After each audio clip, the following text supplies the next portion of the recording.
Hey friends, Emma and Claire here. Before we get into today's episode, which we did tape before some pretty upsetting news broke about Taylor Frankie Paul and her ex Dakota Mortensen, we wanted to take a few minutes to address that news up top.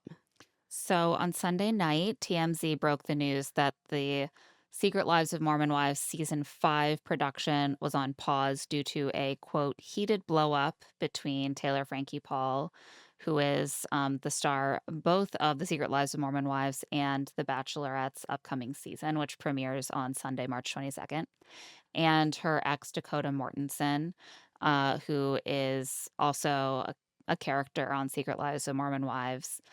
This was framed as drama and nothing more was reported.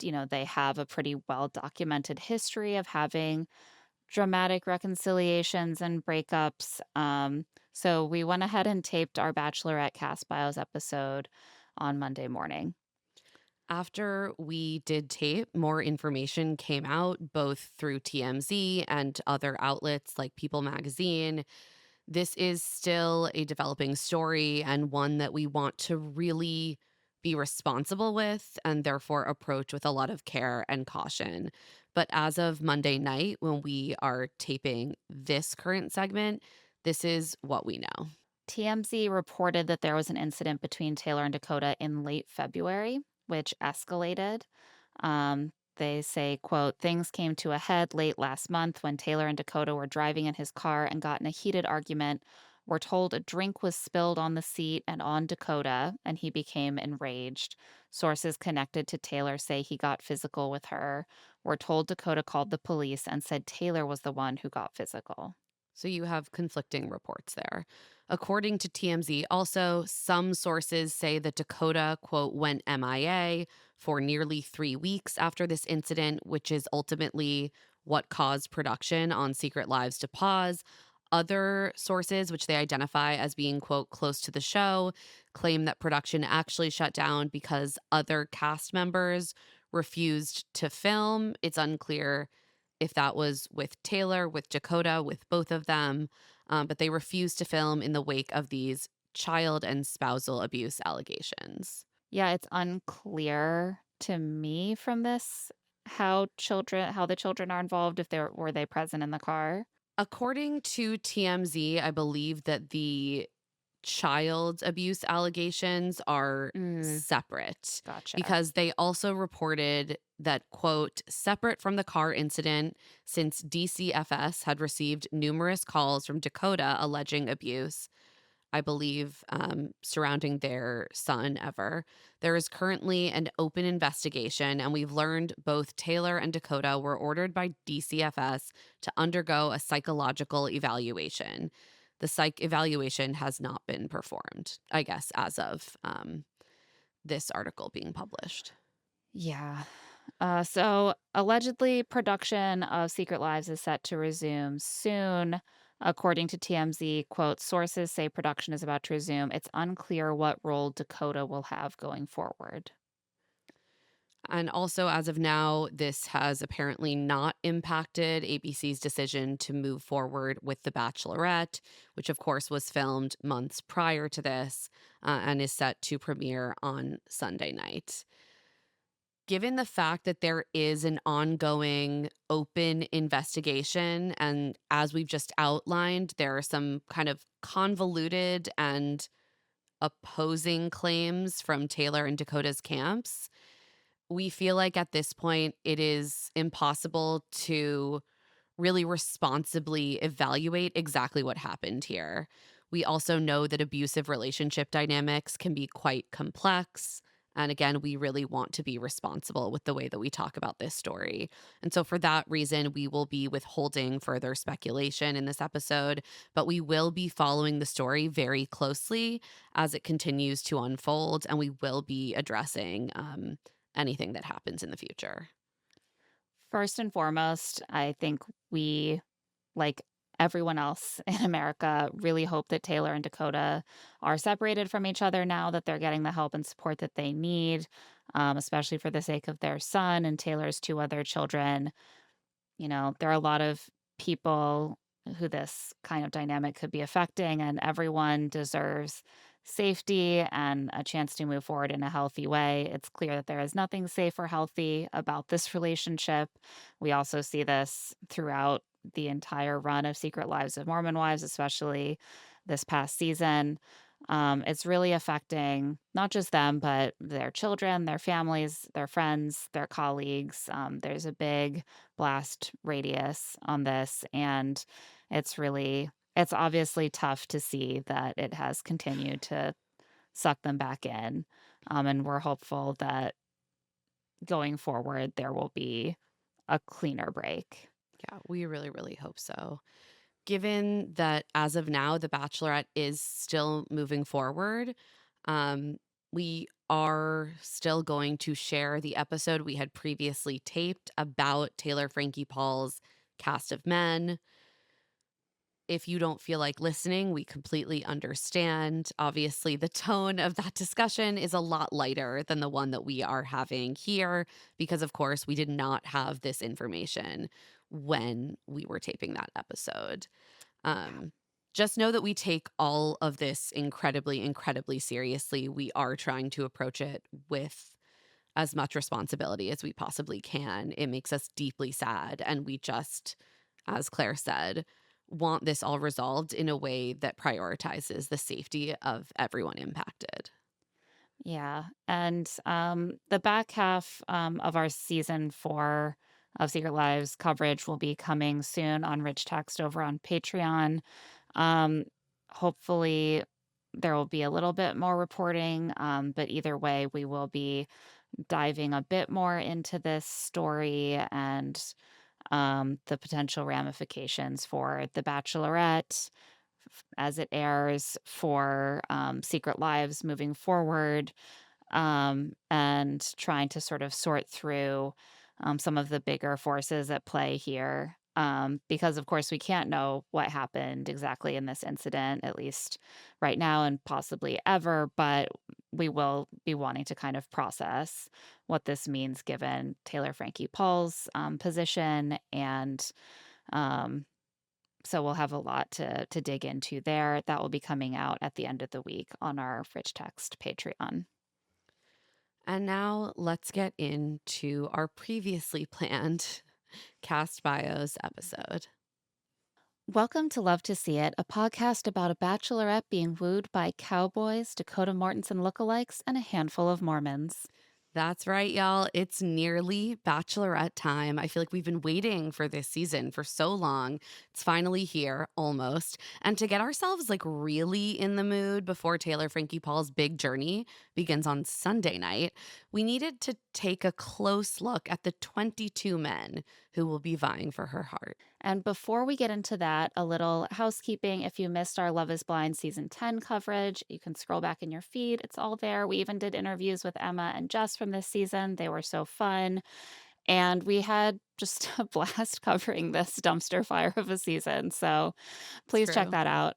Also, we recently moved Rich Text over to Patreon from Substack. So that's where you can find our Secret Lives of Mormon Wives season 4 coverage, which is going to be very relevant to this season of The Bachelorette. We do get into the implications for what they have in store for The Bachelorette, of Taylor Frankie Paul's storylines on the season of Secret Lives of Mormon Wives. We'll be putting out a second episode about the back half of the season later this week, and you can find those conversations and more at patreon.com/richtext. And of course, if you're having any issues moving your membership over from Substack to Patreon, or you want to become a subscriber for the first time and can't figure out how, please just shoot us an email at claireandemmapod@gmail.com and we will help you sort all of that out. We know that tech stuff can be a little bit annoying, but we promise you it is worth it. We're already having so much fun with this extended community over in the Rich Text chat on Patreon. We just had like a pretty raucous live chat about the Oscars and about the little Bachelorette preview that aired right after. So, come join the fun. And with that, let's dive in. Speaking of the Bachelorette post Oscars preview, billed as The Bachelorette Before the First Rose, they have been teasing this For so for long. for my entire life. Like, I've been waiting to find out why all of the bachelorettes were back together in the mansion in their matching red sweatsuits, And yes, which I am wearing mine because I realize I actually own, I believe, the exact sweatsuit from Spanx that they are all wearing. Mine is not embroidered. no, But you have to get it embroidered with Emma TK. yeah, what season am I on, We'll find ladies? out. But I dressed Uh, for the occasion. So if you're watching this on YouTube, you get the vibe. And I had to. I had you to be had on to. theme. It's also very comfy. It looks very comfy. It looks like they were all finally enjoying themselves in the bachelor mansion where they all did so much crying. And obviously, what they were doing was a little special where they do a clip show of the history of The Bachelorette and they explain what the show is to Taylor Frankie Paul, who doesn't seem to know a whole lot about it. She is not a student of The Bachelor. She is No, simply a celebrity reality television star who has there's, been given this opportunity for brand synergy. I realized, oh, of course, I know Taylor Frankie Paul so well. But for Bachelor Nation, she's a relative newcomer. If you are in Bachelor Nation and you're not watching Secret Lives of Mormon Wives, you're not following Mom Talk influencers, you might not really know much about her. And that's very unusual for The Bachelorette. They've never had a Bachelorette who was not drawn from that No, casting, they've though, done it before. with The Bachelor a bunch of times, especially in the early years, but not Bachelorette. They're definitely trying something new. And so they need to induct her into the sisterhood of bachelorettes. Taylor is getting ready as unwritten plays. She's in a long sleeve red sweater dress and Ugg clogs with socks. I'm oblivious to what's going on. I'm like, that doesn't seem formal enough for your first night in the mansion. Claire, it's a daytime visit. And she pulls up. Jesse is wearing a shawl collar to mark the occasion because he's lounge Jesse right now. Yeah, he's not in his suit yet. That's later. It's sweater season. They discuss how The Bachelorette has such a storied history. Again, a history that she is clearly mostly unaware of. She's about to get a crash course. And inside, the Bachelorettes and Joan, the Golden Bachelorette, are waiting in their Spanx athleisure sets. And they're not all there. Gabby Wendy's not there. Claire Crawley's not there. Jillian Harris and Jen Tran are not there, although we do get video messages from them as if to say, don't worry, they still love us. Yeah. They just couldn't be here. Rachel Lindsay came. There are some bachelorettes who have like had public fallings out with the franchise who still turned up for this, which I thought was interesting. I know Rachel being there is very interesting. I saw that she answered a few people's questions about this, and she basically was like, I've just kind of accepted that the franchise is what it is. Mm, And like, I'm still going to show up and kind of do my yeah. part. And I think like her being there, Charity being there, like that does feel important. Yeah. There's an there's an acceptance. Was Uh Michelle there? Michelle Young is not there, although she was featured a few times in like the clips and intro mm, package. A handful missing, but also a lot of them were there. yeah, it's a pretty full room. They all greet Taylor. They're like, surprise. The women all cluster around and share memories of weeping and drama. And this is when it kind of turns into a clip show. They're all like, let us tell you about stuff we did on the show. And Taylor just looks awestruck. I enjoyed it. I was like, wow, Claire, remember when this show really did make the culture? Remember when there were Yeah. moments that were so iconic that they really stuck with you and everyone was discussing them the next day? They all kind of share their experience grouped into like themes. Katie and Allie and Des all talk about how they were dumped at the end by one of their finalists, which reminded me that men have too much agency in this world and that should be changed. Taylor asked them how to weed out wrong reasons, guys, and no one has any advice for her that I can see. They all are just like, "Oh yeah, wrong reasons, guys. I had some of those. They're just like, Let you'll me tell you a find horror them and story." then you'll yell at them. And good luck to you. Emily tells Taylor that she'll always be a mom, but she's allowed to be selfish and focus on herself during the show. Like, they're definitely starting to give some tailored advice for Taylor. How to be a mom while you're the Bachelorette. Desiree is like, let me tell you how to be the Bachelorette if you're always drawn to problematic men, like I was. Like, I was always drawn to emotionally unavailable men, and I just thought that's how relationships were. But the show forced me to date people I normally wouldn't. And it's true, she found the most emotionally available person, Chris. And they are happily married. Yeah, and then they try to encourage her that she's gonna find so much happiness on the other side of this. You know, so many of them are married to people they met on the show now, or they've found happiness elsewhere, and sometimes the show is a part of that. And maybe she'll find someone on the show, who knows? And then they take a group picture and they're like, "You're in the group chat." And that's kind of it. It's basically just a bunch of bachelorettes in red matching athleisure being like, "Man, we got a lot of memories here. You're gonna kill it." They're also like, wow, it's so much nicer being here when I don't have to star on this television show. I feel so relaxed. It really is like a sorority in that, like, you have to go through this sort of humiliation ritual to participate, but then you feel like it's a really valuable social circle that you've Yeah. earned your way into. You're It's like, "It was all so worth it." real. I was excited that we got a bit of an extended teaser for Taylor's season, and like it looks good, is the thing. I mean, yeah, it looks like what I would expect. Like, limo exit stunts look like they're really it looks like the production value on those has they've put some money into those stunts. We see some heavy makeouts, someone's meeting her kids, and Taylor's yelling at a bunch of dudes. And She's that's taking what I'm roses here back. for. Jesse's like, "I just think the symbolic value of the roses that you've handed out." She's like, "I don't care about that at all. I'm taking them back."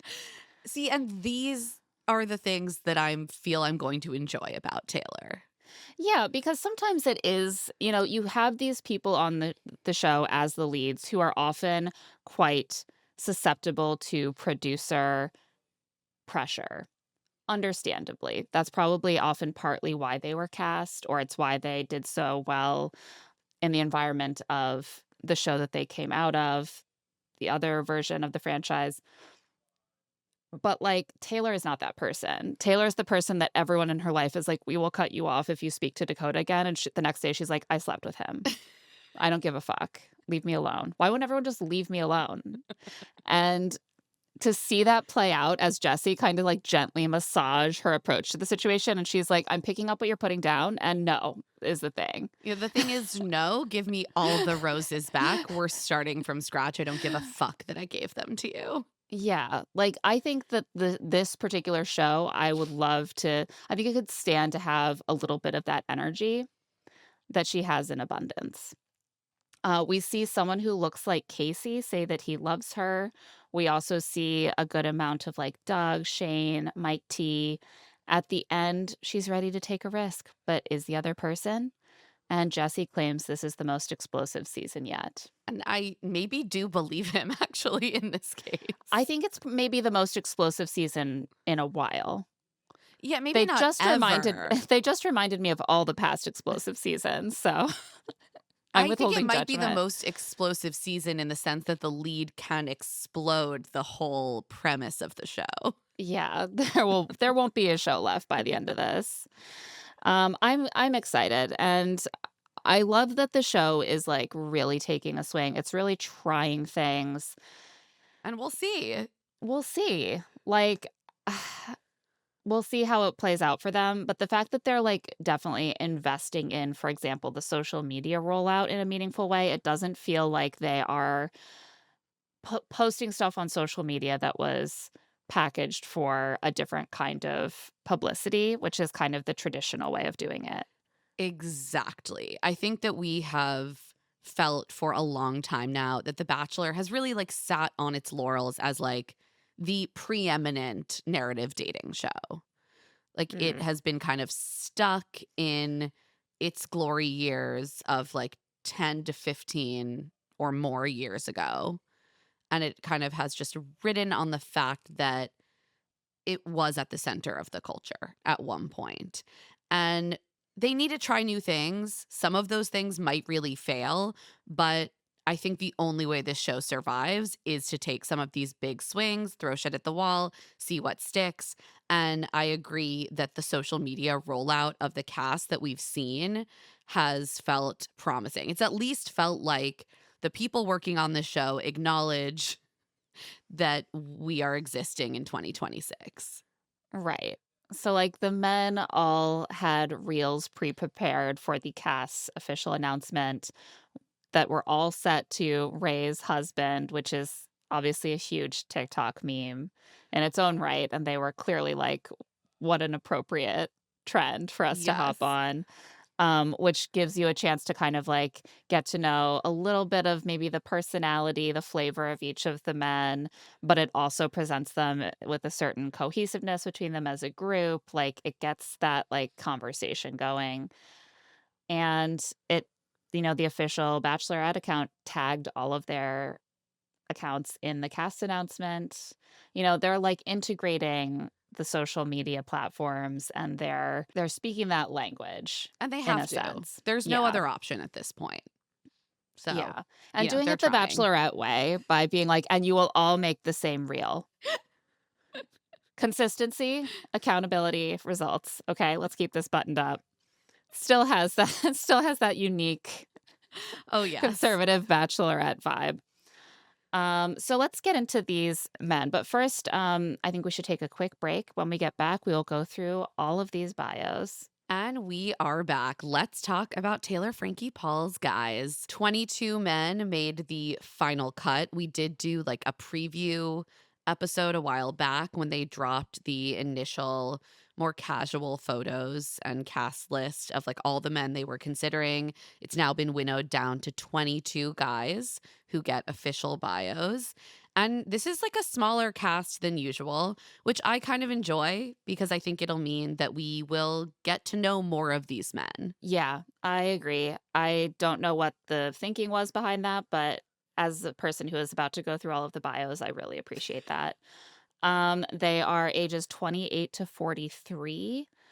43 is an outlier. The rest of them are 36 and younger. But they definitely seem to be skewing They're not older. 25. Yeah.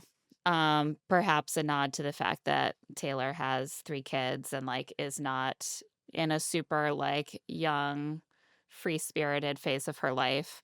There are some Mormons, not a ton, but a few. It does seem like those do not overlap a lot with the group of men that seem more like Taylor's type. Yeah. I think they're there, but I feel like the men that she's going to be most drawn to are more of the just like run of the mill Christians who care about faith but are not members of the LDS church. Yeah. This is not like Mormon wants a Mormon, you know? No, and she's been very clear in her interviews that she's kind of open to dating people of Yeah. all faith backgrounds. And it seems like living in Utah kind of just is Mormon speed dating. And by the time you go on The Bachelorette, She's it's like, I've like dated them Mormon speed all. dating is not working for me. I've dated them all. Let's move on. Um, a little over a third of the men appear to be men of color. So not a ton of racial diversity in this season. Um, and body diversity, I would say, even less. Less even than usual. So that's kind of the broad overview. Let's talk about Taylor Frankie Paul's bio. She's never had a Bachelor bio before. It says Taylor Frankie Paul is stepping into the spotlight as leading lady for the 22nd season of The Bachelorette. I love that the language here is very much like Whitney going to star in Chicago. I know. It's like this is her starring role. After igniting mom talk In in quotes, quotes I die. and going viral for pulling back the curtain on Salt Lake's soft swinging scene in Hulu's Emmy Award nominated series The Secret Lives of Mormon Wives. This really is a professional bio. It's like she did that expose and it was on a show that was nominated for awards. I don't know if she pulled back the curtain on the city's soft swinging scene. It's like 4 of her It friends, was like and they're maybe not 6 people total. and they're not doing it anymore. Like, would we Um, call that a scene or I I 6 friends? a hard-hitting investigative piece on a underground scene. The 31-year-old Utah native is ready to trade headline-making heartbreak for hometown dates as she begins making her mark on Bachelor Nation. Paul is the breakout star of The Secret Lives of Mormon Wives. Yes, we've covered that. Captivating millions with her raw, unapologetic storytelling. Off screen, she's a TikTok powerhouse whose comedic, heartwarming, and bitingly honest content has earned her a massive following. As a single mother of 3, Paul shares the highs and lows of her life with unfiltered candor. With humor, resilience, and a fearless openness, she inspires others to embrace life's chaos and own their story. I mean, yeah, they're definitely putting a nice gloss on what we all know to be true about Taylor. This Um, is it just, like, is Taylor, but for LinkedIn, basically. yeah, exactly. That's so true. It's LinkedIn bio Taylor. Yeah. I still can't believe that the Taylor Frankie Paul that I first saw doing those goofy little TikTok dances pretending to be her friend's mom like 5 years ago I know. is now the Bachelorette. What a world. Um, so let's dive let's dive into these dudes. Aaron is our first guy. He's 32. He's a product manager from Vineyard, Utah. Very cute. Very Is he cute. hotter on Instagram? By the way, just always want to preface this. This is not us assessing whether these men are hot. They're all hot because they're on a reality dating show. This Yeah. is more like, does the headshot accurately capture the hotness that one can see on social media? Sometimes it does, sometimes it does not. This is a good headshot. It He is. I think he kind of looks the same everywhere. He's Yeah, got a very yeah. Aaron like consistent. looks cute in this headshot. He looks cute on Instagram. His smile comes across. The headshots have gotten so much less stiff and creepy than they used to be. They've definitely been working on the headshots. Aaron is total husband material. With a smile as sweet as his personality, he loves making others feel welcome and radiates positive energy wherever he goes. He can't wait to get married. He's incredibly close with his family and dreams of the day he can start one of his own. A devoted member of the Mormon Church. There it is. There it is, Our our first first Mormon, one. one for And one. yes, we have read some of his blogs that are on the like official LDS church website. Yeah, we get into some more of the offabc.com info about these guys in the episode that we dropped back when their, as you said, like their unofficial cast list came out. So we talked a little bit more about his LDS blogging back then. He seems quite devoted. He is a first generation American born to immigrant parents. He has even led humanitarian trips around the world. This is giving mission. Yeah, I was like, what are these humanitarian trips? I would I assume can't they are tell. affiliated with the LDS I church mean, in that some was my way. assumption as well. I could not confirm. Yeah. It says Aaron's FYP is exclusively food content. He is a mukbanger. So Yeah. I think that's why his For You page is food content. Like that just tracks. He makes food content. He Mhm. also sees food content. He makes eating content and he sees food and eating content. He cannot sleep past 7 a.m. Flex. And he says that while his car is old, it's always shiny. So loves it, loves a car wash. He seems cute. I'm not sure that that his whole profile to me is giving someone who goes far with Taylor. No, but he does seem compelling, which makes me think he'll get kind of like to the middle of the pack. We'll see. You We'll never see. know. You never know. Um, Brad is 29. He is a cowboy slash entrepreneur from Newport Beach, California. See, this is already giving someone that might get in the mix with Taylor. Yeah, Taylor loves a cowboy. Just a reminder, he is the one who was driving when disgraced right wing politician Madison Cawthorn was injured and ultimately paralyzed. They are childhood friends. He has, like, got a very rich public profile already. Like, there's a big footprint because he has that whole, like, he was quoted in political stories about Madison Cawthorn back when he was very active on the right.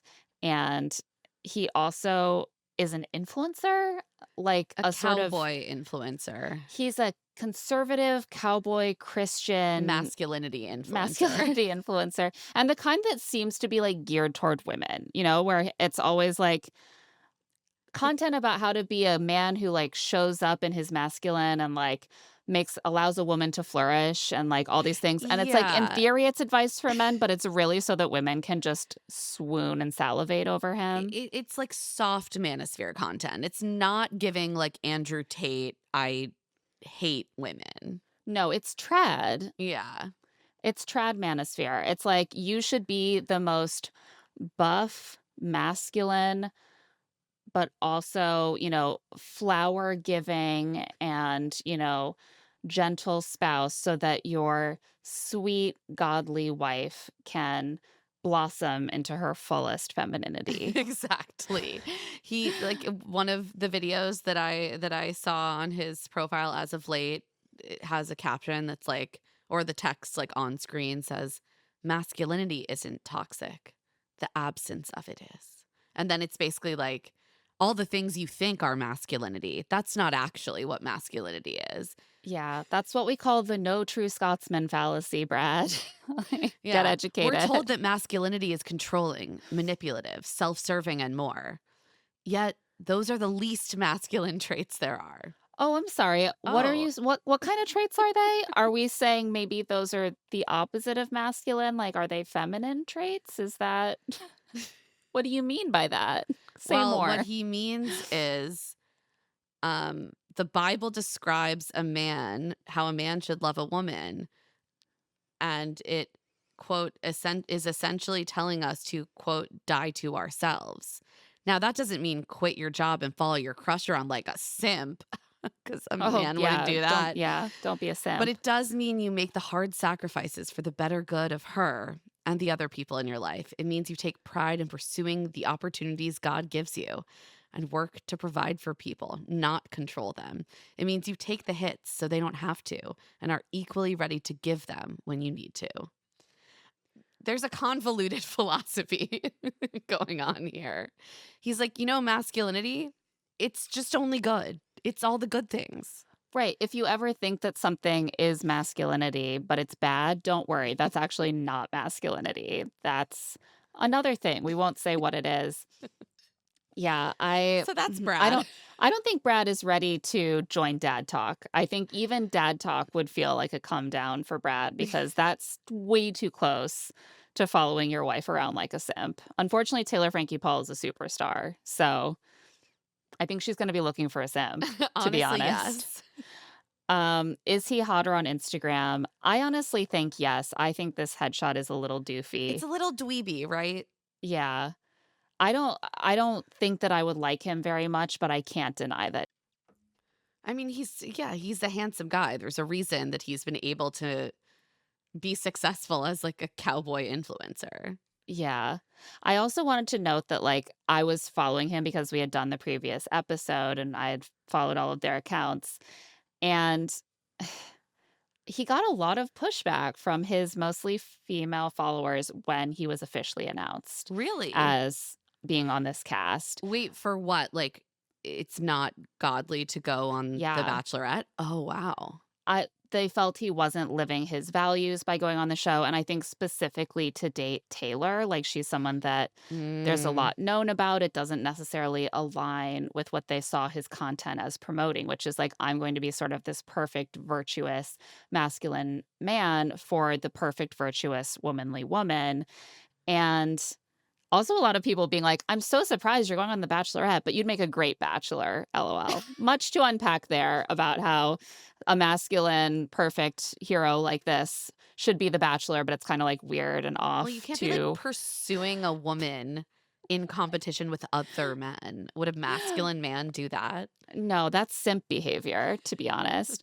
But he had to make a video responding, being like, I don't think the show is entirely bad. Like, it's an opportunity to pursue someone the way that you think is right. And almost to say, like, I'm going to be a light to the world showing Christian I values, mean, you that's know? also what Maddie Pruitt said, and I just saw Hmm. that Ben Higgins went on her podcast to talk about how Christians can go on The Bachelorette. I'm like, yeah, it's a show about Christians. Right. What do you mean they Like, what can? They mostly do. yeah, Like, like I'm so confused. who else is going on the show? One particularly intense comment to his response video, I think, sort of captures the vibe of the backlash, which I don't want to overstate, but it's there. This comment says, out of love, I think the disappointment from followers is due to the fact that so many women hold you in such high respect. It's comparable to when a family member states, quote, no one will ever be good enough for X. Someone will surely be who God designed for X, but it will be clear, evident, and holy, parentheses, set Jesus. apart, unlike what we know of the world. It's one thing to be in the world, but another to not be of it. You have an army of people praying that the Lord keep you strong against temptation and protected from wrongdoing. Like, legitimately, these people are looking at this man who makes thirst trap cowboy influencer content that is like heavily trad coded. And they're like, this man is like a sort of holy figure akin to, although not quite as elevated as Jesus Christ. Like, That is really upsetting. any woman who could deserve what he has to offer will be a sort of Madonna figure, unlike we have ever laid our eyes I'm like, upon. this just seems like a dude, like a Yeah. 29-year-old handsome white guy who does cowboy things, adjacent things, and promotes like tequila. Yeah, I'm no, so I'm sorry. confused. This is a business who's clearly also monetizing Instagram. Like, Yes. he's rolling in it, okay? Like, and that's like the same with Maddie Pruitt, where people are just like, I can't believe you would betray your value. These people are making money. Jesus would not be thirst trapping with his pecs on Instagram to get more buyers for his tequila. I'm sorry. Like, he's just a guy. I'm sure he's very nice to his girlfriends. Sorry, let's do the bio. Lassoing for love. If Taylor is searching for a handsome California cowboy, she won't have to look any further than Brad. His best friend is his horse, Gus, whom he partners with on all his cowboy jobs. When he's not on the ranch, Brad enjoys swing dancing, hanging at the beach, and listening to Adele. I will say another theme in the responses to his announcement video is he is pulling way too hard on his horse's bit.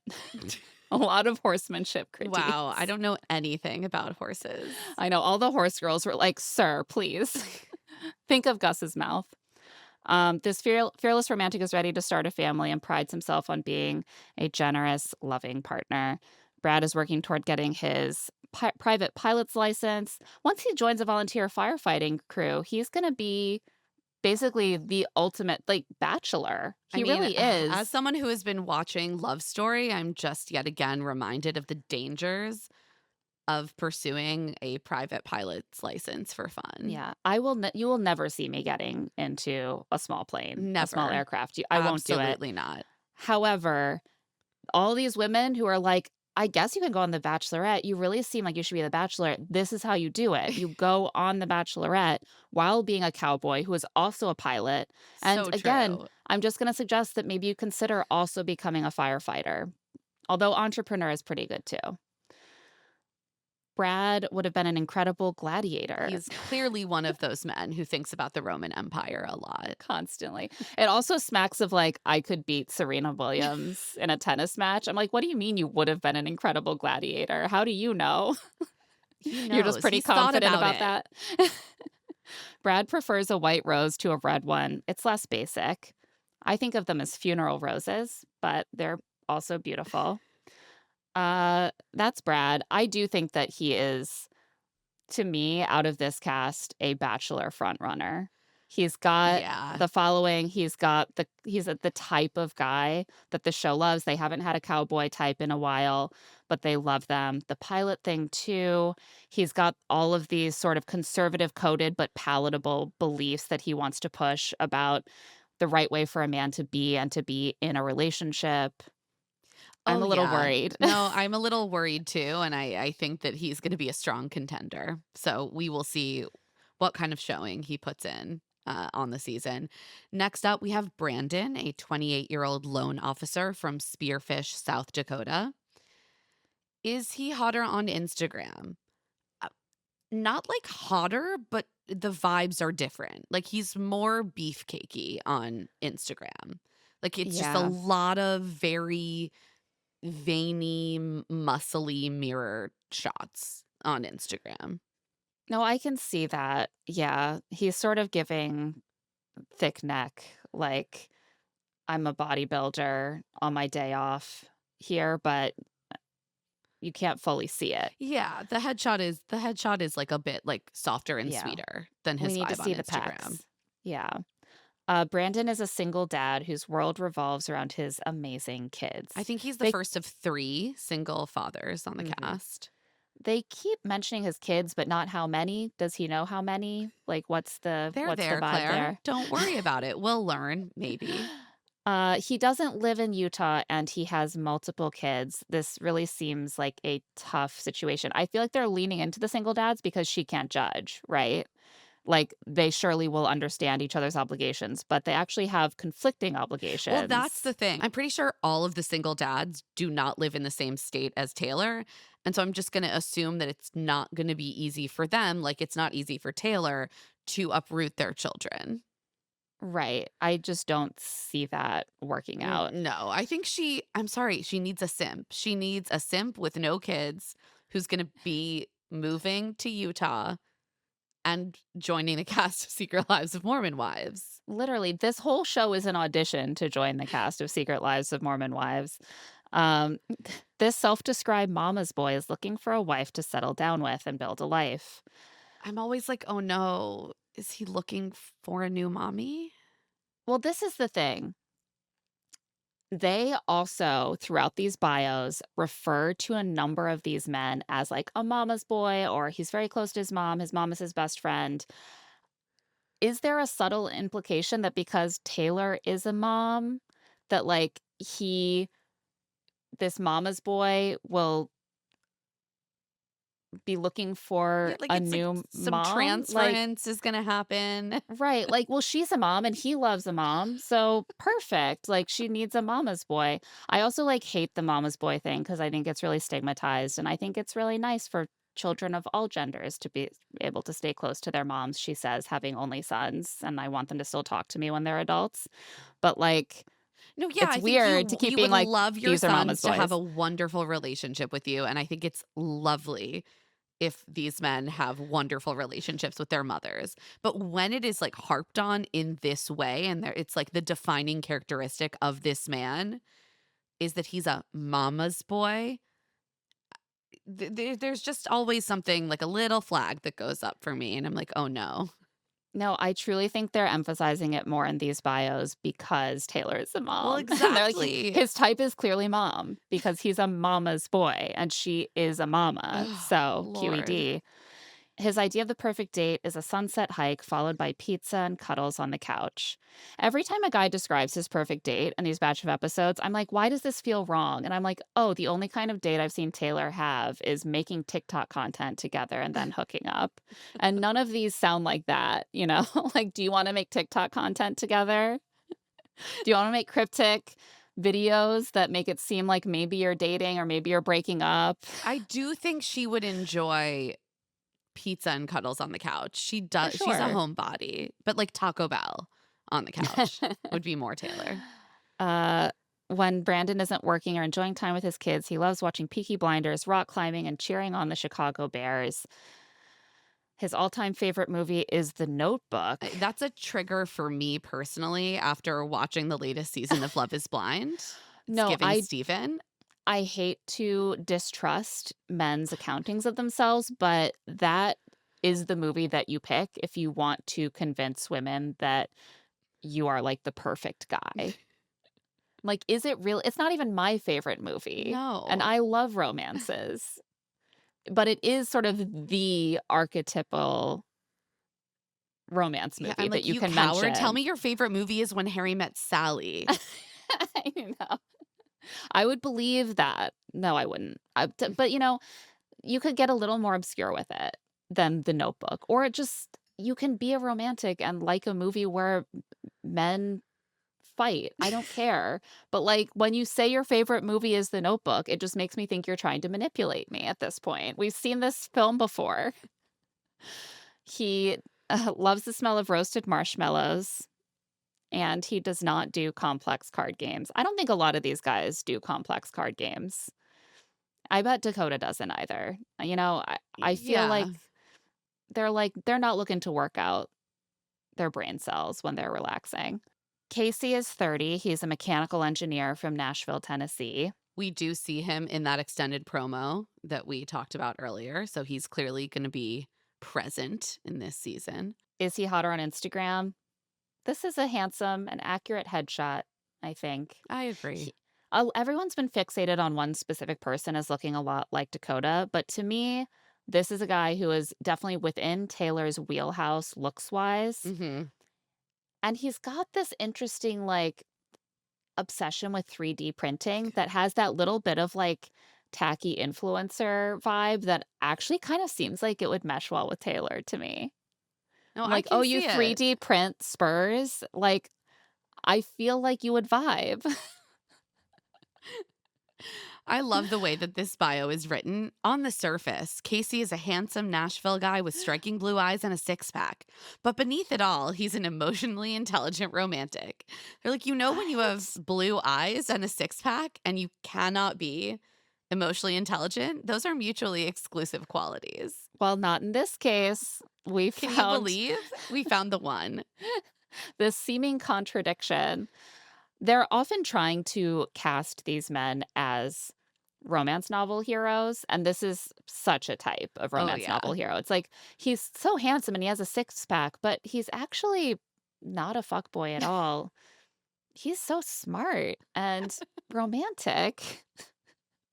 And he loves me, even though all I do is eat french fries on the couch and watch reality TV, but he just sees my unique lovableness. A mechanical engineer who loves all things science and math. He's ready to see if he and Taylor have real chemistry. I think we talked about this in the previous episode, but he works for a smokeless tobacco company. Yes. Um, And of course, 3D prints spurs. And that is also in the bio. He enjoys volunteering, 3D printing, and hitting the dance floor for some two stepping. His love language, giving gifts. So, Taylor, get ready to be spoiled. they asked all the men, I think, what their love languages were, and it's being treated as a sort of Myers Briggs type, the way that Myers Briggs and similar personality tests became sort of HR Yes. tools. It's like in the world of The Office, we need to know your Myers Briggs type. In the world of The Bachelor, we need to know your love language, and that's going to help us direct you to the right position. I am a little worried that most of the gifts she's getting are going to be 3D printed because this man is passionate about 3D printing, Just and a lot of spurs. I don't know if those Nashville themed 3D printed plastic spurs are flying off of the shelves of his Etsy store or what, but he definitely has a lot to give. You can 3D print a lot of spurs very quickly, I'm pretty sure. Um, Casey can't sleep without socks. Same.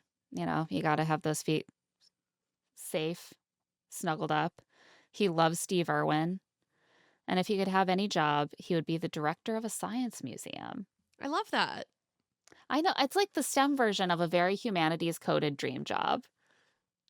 I'm like, yeah, everyone should want to be the director of a nerdy museum I in their think that's area the of most interest. charming thing I've learned about Casey. He interests me. I don't hate him on sight, but he does also seem like Taylor shaped. I'm like, Yeah. he's one of the few people where I'm like, I could see them dating. I mean, he even says cowboy in training in his Instagram Yeah. bio. He's another one who I could see making a play for Bachelor. Yeah, that's true. I feel like even the not being able to sleep without socks to me feels a little bit like, I don't know, there's just something about Taylor that's very like, I like to wear Crocs and I'm always in like giant Mm, sweatpants that's I see like it. comfort and like coziness over kind of the influencer look. And I feel like he's hitting that sweet spot of like insanely hot, a little bit like basic and cheesy in the right ways for Taylor. There are some guys who are cheesy in the wrong ways for Taylor. We'll get to that. Next up, Christopher. He is a 35-year-old business owner, also known as a fitness motivator from Vacaville. Is that how you pronounce that? Vacaville? Vacaville? Okay. I would assume. From Vacaville, California. Is he hotter on Instagram? I really like his headshot. I think he looks very handsome, but he's more like polished, hard-edged hot on Instagram, and also cowboy hot. Yeah, they definitely, the main thing that they change in a lot of these headshots is that they make the guys look kind of doofy. Yeah, they And make then their him look like a little Instagram softer, and then you go to their Instagram and it's just like mirror selfie, cowboy hat, like suit. yeah, a little edgier. He is an Air Force veteran and a devoted single dad, our second single dad, and he is hoping to find the right woman with whom to possibly grow his family. He is impressively well-rounded, balancing a love for group fitness and Tupac. Why are those grouped together? With an appreciation for nature and art galleries. It's treated like those are two things, but it's Yeah. actually four things. I don't know. It's just He four is things really that well-rounded. He just Yeah. likes a lot of things, and I respect that. Yeah, he's like, you know how some people love group fitness and Tupac and other people love nature and art galleries? I'm actually one of the people who has both of those things balanced. Uh, having lived in Europe for 6 years, Christopher dreams of speaking every language in the world. There's a lot of languages. There's like over 7,000 languages in the world. That's why it's a dream, Claire. Listen, it's important to have big dreams, but it is funny to me that this is also presented like, you know, when you live in Europe for 6 years, I'm like, also where in Europe? Like which? well, probably all over because he developed this dream of speaking every language. So maybe he was in Switzerland. He's like, I clearly need to know more than just one language, but I think he might be overshooting. I think just pick one to start with and stick with it. He loves a good psychological thriller. He looks great in a cowboy hat. There's proof on Instagram. He does. That's like not even a fun fact. That's just Well, most of these fun facts in all these bios, to be fair, are not fun facts. fun fact about me. I look really good in culottes. Like that's an opinion, but I'm sure he does. Christopher prefers his music on vinyl. Well, we know he's a cultured man. He balances his love for vinyl records with a love for speaking every language in the world. Exactly. You get him. Next, we have Clayton, a 36-year-old singer-songwriter from Nashville, Tennessee. And I think we remember the most important thing about him, which is that he was previously engaged to Lana Del Rey. Yes. And I think we forgot to note this last time, but there's a weird connection here because Lana, as we know, is a Secret Lives of Mormon Wives fan. She was on season 3. Some of the ladies met her backstage at one of her concerts at Stagecoach, I believe. Yeah. And so there's been some chatter about like, is this going to be weird or is Lana okay with it? I was like, is Lana trying to set them up? Was she like, you should go on this season. I'll hook you up with the producer because I'm a powerful entertainment industry person. Or is it just, it doesn't feel random, but it could be random. It could, who knows? I mean, also, like, what relationship does Lana still have with this man? I've heard that they sometimes still make music together. Oh, okay. Occasionally. But and like she's married now to her like Right. alligator tours Of guy. course. I will say that Lana has notoriously conservative taste in men. And I mean, that's coming through. yeah, the first line of his bio is like Clayton is a true Southern gentleman. Always a red flag for me personally. Yeah, and again, just like dating Lana Del Rey sounds like a guy who's not in my wheelhouse. No. Is he hotter on Instagram, though? I mean, this headshot is one of the dweebier ones, so a little. He comes across as very dweeby in all of his Bachelor promos. Yeah. Like the first one they released was wild. I couldn't believe that he was already a successful musician. He looked The presentation is off. He looked so uncomfortable in his body, and then you go to his Instagram, and he's, like, a reasonably successful singer-songwriter, posting thirst traps, looking hot, and I don't know what the disconnect is there, but I think he has potential, like, for Taylor. We know she likes a musician, True. she likes a cowboy. I think he has a shot. We just didn't see a lot of him in the promo, but, Yeah, that that's could mean true. nothing. Well, and also sometimes someone who seems perfect in this way, It's, they like, just just don't make a dispatched. great Yeah, impression and they're exactly. dispatched immediately. Um, when he's not writing or recording music, Clayton enjoys escaping the city to spend time in nature with his dog, Oliver. Why is every dog named Oliver now? I I mean, don't no offense to dogs named Oliver, but I feel like every dog is named Oliver. it's just a Uh, solid name. it's a He great name. I know a lot of kids named Oliver too. It's That's having the its thing. moment. Um, Clayton is caring, attentive, and more than willing to go above and beyond for the woman he loves. He once even handmade a scrapbook filled with his favorite shared memories. Can you imagine? I was like, "Oh, no. Is he gonna make a scrapbook for Taylor?" They would I, love that on this what if show. this actually is about Taylor and he shows up with this like a fan scrapbook of I her would not moments on the be show? totally shocked. He also calls himself a lover boy and is ready to write songs for the woman of his dreams. I'm sure he is. I'm sure that's probably the thing he's most excited about is No, more this man is fodder. obviously on this show to promote his music career. Yeah. Obviously. I have two things I want to say here. One is that the way that we look at men and their capacity to participate in relationships fully is so crazy. Like, if a woman made a scrapbook filled with her favorite shared memories, that would be nothing. That would be a Wednesday, you know? A man deserves a gold star. This is like the centerpiece of his bio. It's like, can you believe he did this thing? That is so romantic and considerate. Then he calls himself a lover boy, and I hate that. And I've seen it more and more. I guess it's supposed to be like the counterpart, the foil to fuck boy. It's like, "Oh, I'm not a fuck boy, I'm a lover boy." I want it to Right. stop. Just be normal, guys. Like, you don't have to They be like, can't "I'm a." be. We whatever. He, loves flower bouquets. Is he gonna be giving them? A guy giving flower bouquets? I've never heard Can't of it. imagine. He enjoys a good trail ride on horseback, and if he visits Antarctica, he'll have been to every continent. A well-traveled man. Mm. Next up, Conrad, a 32-year-old startup founder from Santa Monica, California. Yes, please recall that this is the guy who is weirdly reminiscent of Conrad from The Summer I Turned Pretty. For you, not for me. I mean, you can say that, but, like, he does kind of look like Chris Briney. Like, you can protest. I'm not saying they're twins, but the fact that he is named Conrad and has this kind of, like, slight resemblance, plus he also went to The Stanford. Stanford, yeah, the Like, it's Stanford just affiliation. if he wasn't named Conrad, I would not be like, I can't stop talking about how he looks like Conrad from The Summer I Turned Pretty, but he looks enough like him that it is weird that they have these other similarities. That's all I'm Also, gonna say. he is the founder of LifeSpark, a male fertility company.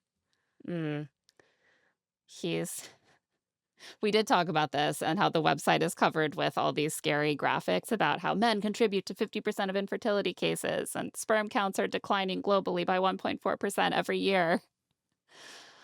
This is one of those like conspiracy theories slash panics. I'm not saying it's not true, but whenever I see a panic about sperm counts declining, it always ends up somehow leading back to weird right wing conspiracy theories.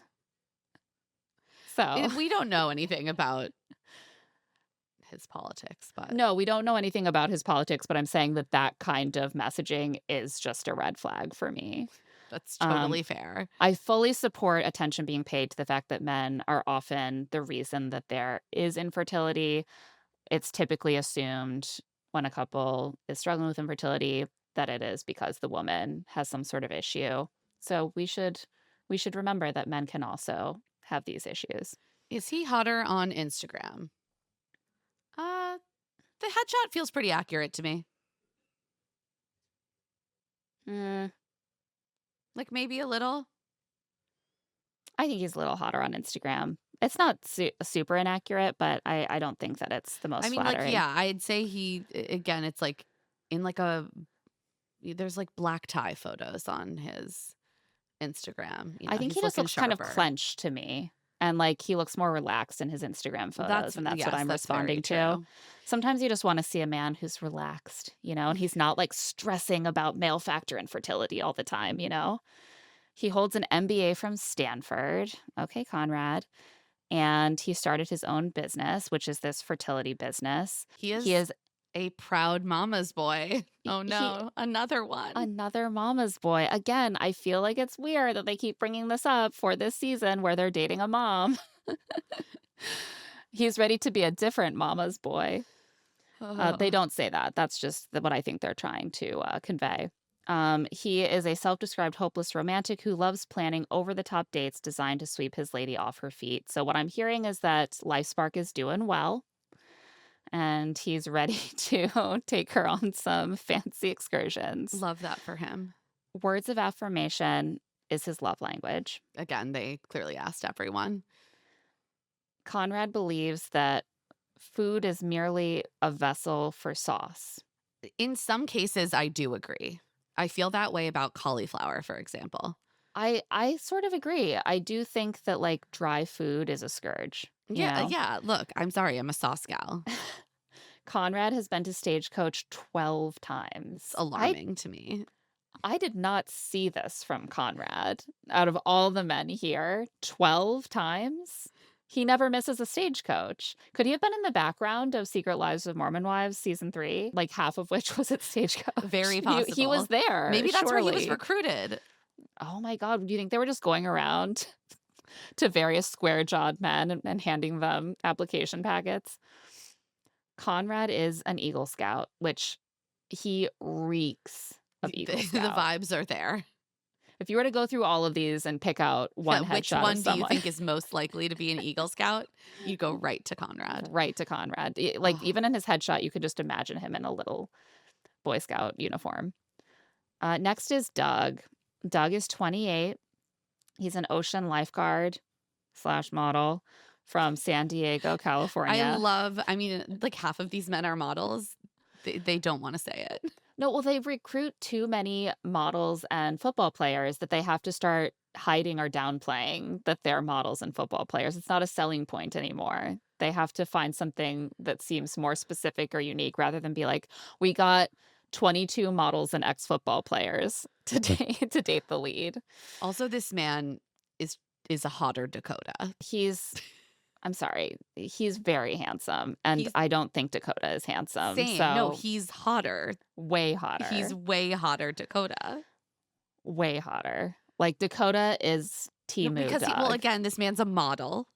That's his main job is actually model. Right. The And way that I we understand why he keeps getting hired. Yeah. No, he's very handsome. Is he hot on Instagram?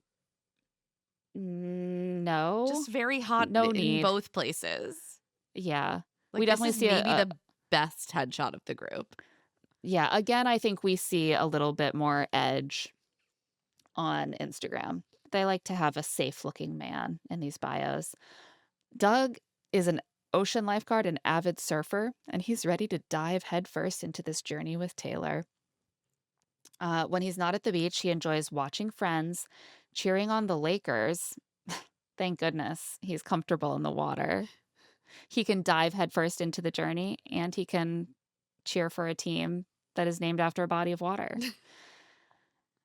He loves spending quality time with his sister, a sister guy. Not That's a a new mama's one. boy. Yeah, as a sister, great. I don't think I've ever rated being one of the primary hobbies of one of my siblings. So they must be very close. But he is very close with his family. He wants a big family of his own. He's passionate about helping others and has dedicated his life to keeping people safe. I was like, is this just because he's a lifeguard? Or they're like, he's Yeah. dedicated his life to lifeguarding?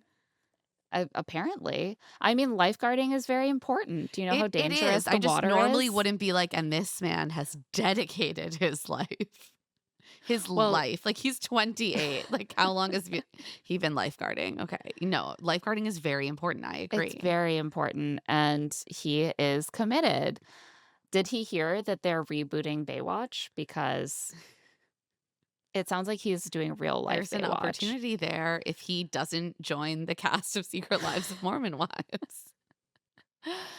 Fun facts, Doug can ride a unicycle. He wants to learn guitar so he can serenade someone. I find this hilarious because if you go to his Instagram, it says he's a musician and there are videos of him playing the guitar.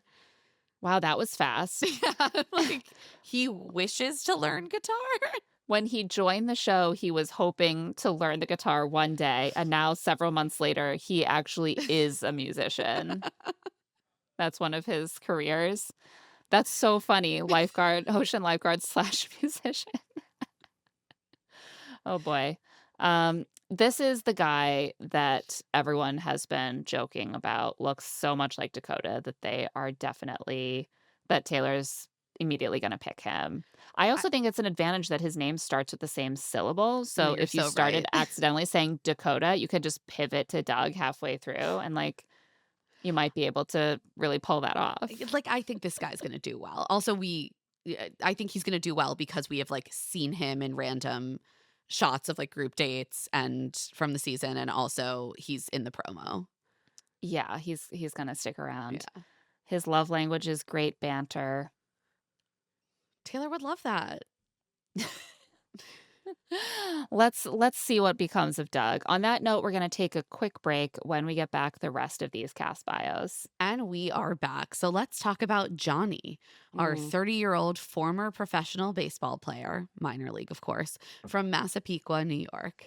Yes, he's also the one who founded a one bounce stickball league. And so a Right. lot of his Yes. Very social media important. presence is like, let me tell you about one bounce stickball. It's really cool. There are cash prizes. Is he hotter on Instagram? Yeah, I don't like this headshot. Now it's a little dweeby. It's on the dweebier side. Yeah. And I think especially when someone is sort of like has more of like a fratty or edgy look, and then they try to dweeb them down, it looks even dweebier somehow. It's true. But he's more of like the heavily tattooed, like ex-pro athlete Yeah, and kind all of of that vibe. is hidden in the headshot. Yeah. And he seems like such a New York area, like Long Island Oh athlete my god, stereotype. yes. Straight out of Central You're Casting. like, His name we is know, Johnny. we know this type of man.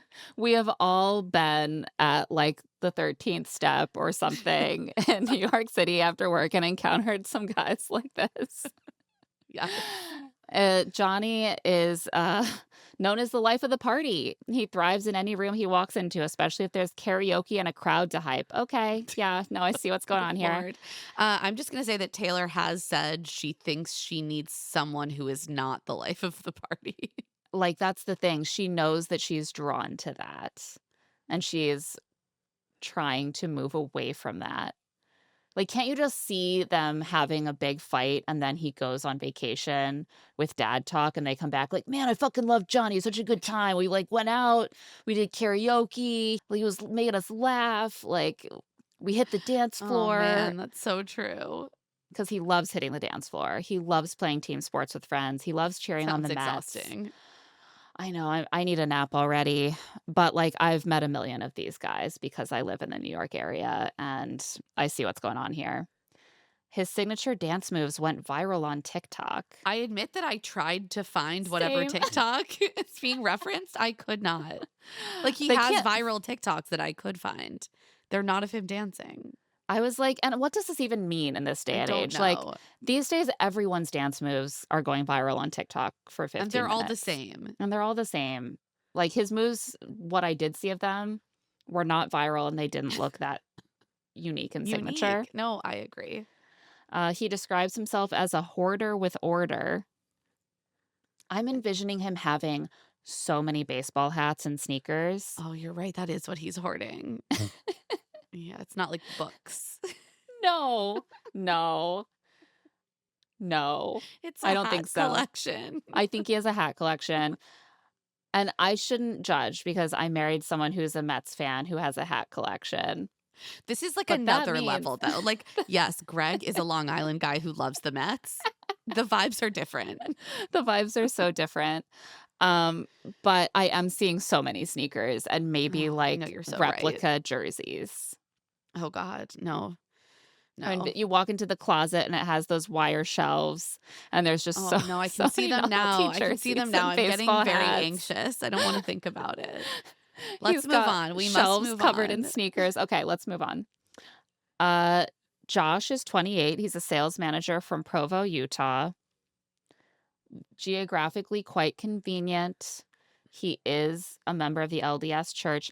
One of the things that's kind of uncomfortable for Taylor, I think, about dating is that she is Mormon, but she doesn't really pay much attention to it as far as I can tell. So to date a guy who isn't Mormon is probably has some sort of challenges.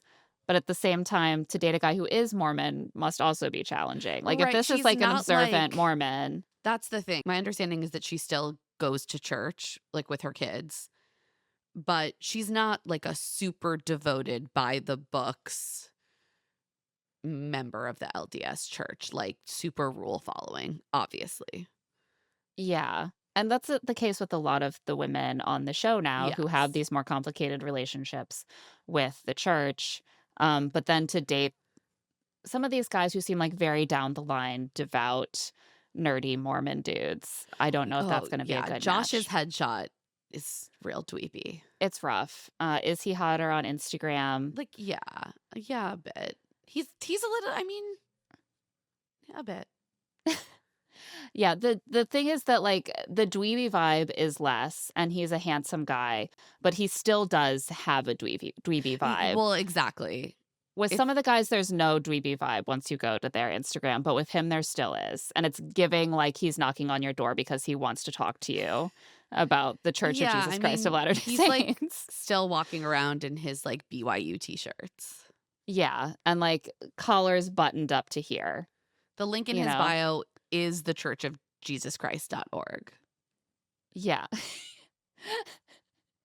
And Remy roofing. The He two most roofs important things in his life. he roofs and he loves the LDS church. Um, so they announce him as Prince Charming. Say hello to Prince Charming. From his energetic, positive personality to his deep love of dad jokes, Josh is a romantic ready for his fairy tale ending. The Taylor's minute not going to like this guy at all. That was my the main takeaway. yes, the minute that dad jokes are referenced, I'm like, that's not her vibe. No. I don't see that for her. Hailing from Provo, Josh runs in similar circles as our Bachelorette and feels they have plenty in common. I was like, are they similar in that they overlap? They have friends in common, or meaning they're also Mormon circles, like different circles, but also Mormon? Yeah, who knows? But it's just like Taylor is going to take one look at this guy and be like, I know your type and it's not for me. Right. Like she's had so much opportunity to date guys like this. Josh, this sentence is hilarious. Josh is already a homeowner, but says life is only half complete without his person by his side. Crazy deployment of butt there. Why? Most Why? homeowners are like, my life is complete. No need to do anything else. I'm a homeowner. You heard he's a owner, so I know what you're thinking. His life must be complete. Why is he even here? He has a home. He owns property. Oh, but he So specifically crazy. also wants to find a partner. That's interesting. He doesn't feel complete without a partner. How strange. He's also ready for his quote, single as a Pringle era to be over. Again, Nope. like Taylor's just not going to date someone who deploys phrases like single as a Pringle. Yeah, no, I don't see that for her. I don't see it. His favorite things to do are swing dancing, watching football, hitting the golf course. Fun facts, he loves to indulge in a peanut butter burger. I was not aware this was a thing, and I'm alarmed. I didn't know it was a thing either. I know that peanut butter steak is a thing that I learned about from like vintage diet books. But like peanut butter on like a cheeseburger is what this Well, appears to so here's be. the thing. Yes, the introduction of cheese, I cannot condone combining peanut butter and cheese. It's Like, just no. maybe peanut butter and meat, like, sure, I've had, like, a peanut sauce on Sure, on, on like, a satay. right, exactly. I understand the concept of peanut sauce or butter with meat. Not my favorite always, but sure, I can see how it could be on a burger. Cheese?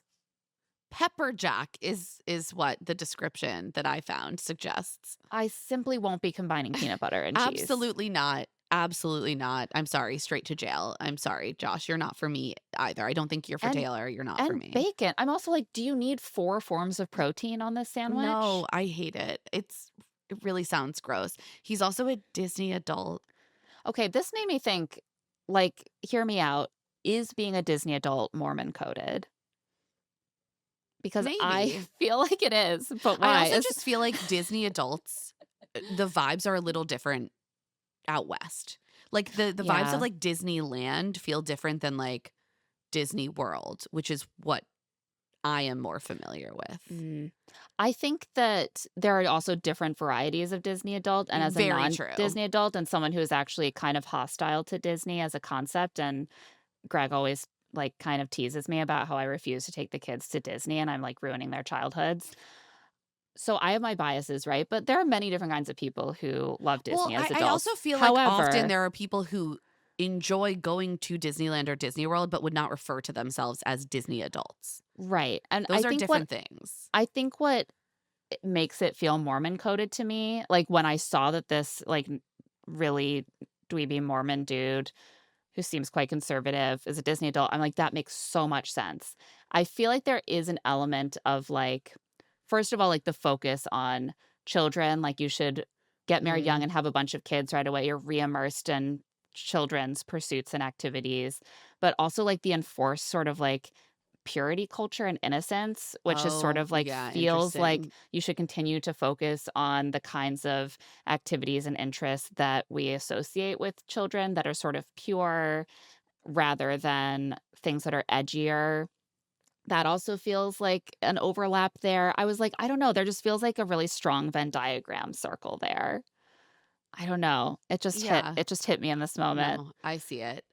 Should we talk about Kevin? Let's talk about Kevin. We need to talk about Kevin. Sorry. I'm sorry. He's 32. He's a physical therapist from Miami, Florida. Is he hotter on Instagram? I don't think so. No, I think Good, this is a good headshot and good looking accurate. dude, good looking headshot. Yeah. Um, he is a physical therapist ready to find his connection with Taylor. He has a private practice called the Miami Fitness Project. The more I read his bio, I was like, this is a guy who moved to Miami or like chose to live in Miami, wherever he started, partly because he loves kind of like the whole like sexy, hot, fit dating scene. And then he was like, why is everyone so fake here? Oh, yeah. It's always a little bit of like an orange flag when men talk about the dating scene and wherever they live as being fake, which he does in this bio. Yeah, he's been navigating a fake dating scene. As a business owner, he values flexibility and freedom, and he's lately embraced life as a self proclaimed yes man. Okay. Okay. Uh, this also feels red flaggy to me. I'm not sure why. I'm not sure also how he's going to square having so much flexibility and freedom and just always doing everything with, as he says he wants to do, raising a big family. And also, he does like his business is based in a physical place.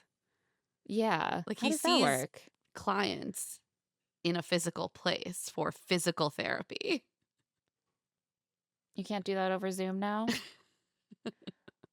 I don't know. Something about this guy is just like Yeah. making my eyebrow raise. He does love sharing Cuban food and speaking Spanish with his family. That sounds great. And he is happiest when he's well fed. I mean, who isn't? He dreams of swimming with hammerhead sharks who are coincidentally also happiest when they're well fed. And he loves to cry while listening to Crash by Dave Matthews Band. The Yeah. album? Yeah, there's an album The called album. Crash. Okay, I was like, is he referring to the song Crash Into Me? No, I No, think the it's probably album. I mean, how much can you really cry just listening to one song, right? You need to, like, really That's get true, you need into the the journey. story of the album. I have my artists that I love to cry to as well, so how can I judge? But kind of a strange thing to put in there as a fun fact. Like, sometimes I love to just cry while listening to the Dave Matthews Look, they're Band. always scraping the barrel when it comes to fun facts. They're just trying to figure out, like, what is the questionnaire thing that we didn't include in the text of this, like, larger bio that we can shoehorn into a fun fact. And, like, they fit in 2 things that would make me immediately cross him off. It's like, he thinks that all the women he's been dating are fake and is not examining himself at all, and he cries when he listens to the Dave Matthews Band. Like, I think you can raise the bar on the music you're gonna actually cry to, if that's what gonna be one of your hobbies. Should we talk about Lou? Lou is 32. He's an insurance tech founder from Salt Lake City, Utah. So A another local-ish guy. yeah. Is he hotter on Instagram? I don't think there's a big difference. No, it's like cute and accurate headshot. Kinda catches his vibe, I think. What it doesn't Um, capture is that he is 6'8". yeah, hard to capture that, hard to convey that. He is the first of 2 6'8" men on this season. They love a tall man on this show. Remember Michelle Young's season? I mean, yeah, and also Charity ended up with Oh, an yeah, incredibly yes, tall right. dude. I mean, they Tall men love to do well on the cast show. former athletes, and so if you go the basketball route, you might Yeah. end up with some 6'8" guys. Yeah, and, like, I think that tall men on the show stand out visibly, like, you see all of these sea of, like, 6'1" guys, and a 6'8" guy is gonna seem pretty special, right? So they tend to do well, the eye goes to them, but that is really tall. Taylor is 5'6", I believe, so that's a good 14-inch difference. It's a lot. She can wear her 14-inch heels, finally. This former basketball player, of course, is fun, funny, and undeniably handsome. At a stage in life when many of his kids are married, at a stage of life when many of his friends are married with kids, his kids are not doing anything. As far as I can tell, he has no kids. He loves being the fun uncle, but is ready to find a love story of his own. He hopes to, quote, fall in love with my best friend. Thank you so much for conveying his exact wording there. I think that speaks volumes. He's a true romantic who appreciates the little things from handwritten notes to being fully present without cell phones in sight.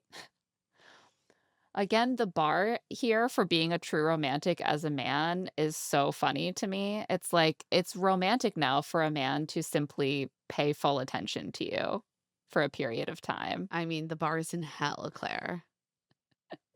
It would be so romantic if I sometimes just looked at you, just like in your face. It would be. That's never happened to me before. Ugh. It would be amazing. Fun facts, Lou is a believer.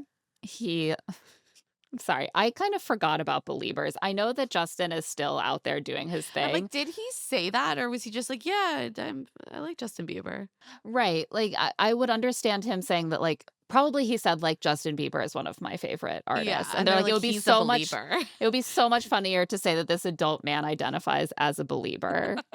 Also, I'm like that. It just feels like the era of the believers is a bit over.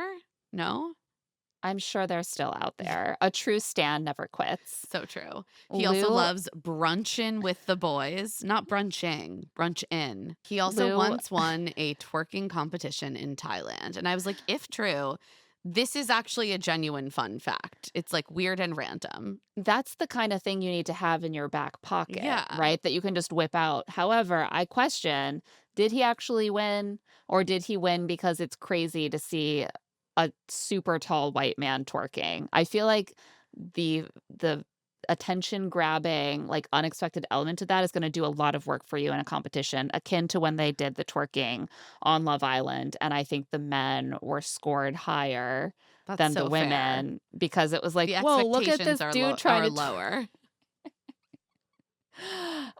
So that's Lou, another guy who I think was cast because of his logistical proximity and similarities with Taylor, but who doesn't seem like her vibe.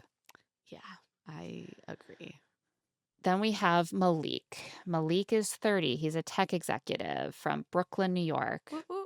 I will never not cheer for someone who is also from Brooklyn.